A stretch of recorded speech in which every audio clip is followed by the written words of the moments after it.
Hello everyone, আসসালামু আলাইকুম। আমি এখন কাঁচকলা দিয়ে ফাইসা মাছ রান্না করব। আমি এখন ছোলা একটা কড়াই বসিয়ে পরিমাণ মতো তেল দিয়ে দিলাম আগে লবণ, তারপরে দিয়েছি পেঁয়াজ আর রসুন পেস্ট। এটা আমি থেতো করছি, পুরো পেস্ট করি নাই।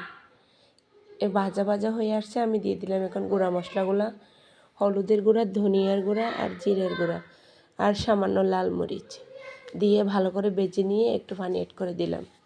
দিয়ে একটু আমি কষিয়ে নিব মশলাগুলো। কষানো শেষ, এখন দিয়ে দিব কাঁচকলা।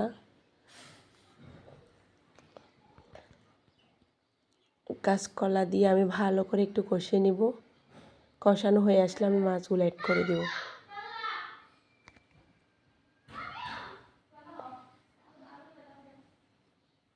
দিলাম হালকা পানি আর একটু কষানোর জন্য। আজকে শরীরটা খুব খারাপ, এই জন্য কণ্ঠটা এরকম হয়ে যাচ্ছে।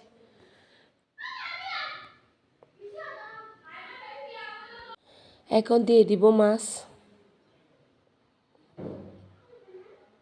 এলো অনেক বড় সাইজের ফাইসা মাছ ছিল আর কাঁটাওয়ালা মাছ, তো বাচ্চারা তো আর খেতে পারে না, তাই আমি অল্প করে রান্না করছি। ওদের জন্য মুরগি, বাচ্চার জন্য।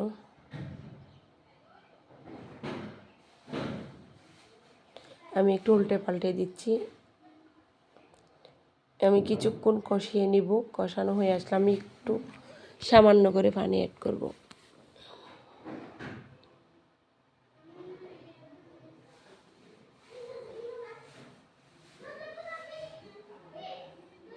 এই যে কষানো শেষ, এখন একটু পানি অ্যাড করে দেব।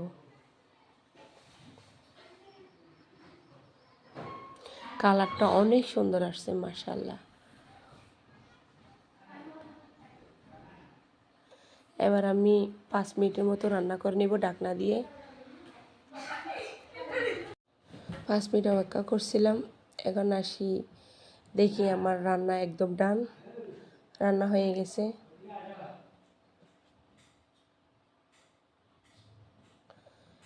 আপনারা এইভাবে রান্না করে খেতে পারেন, কাঁচকলা দিয়ে অনেক স্বাদ হয়।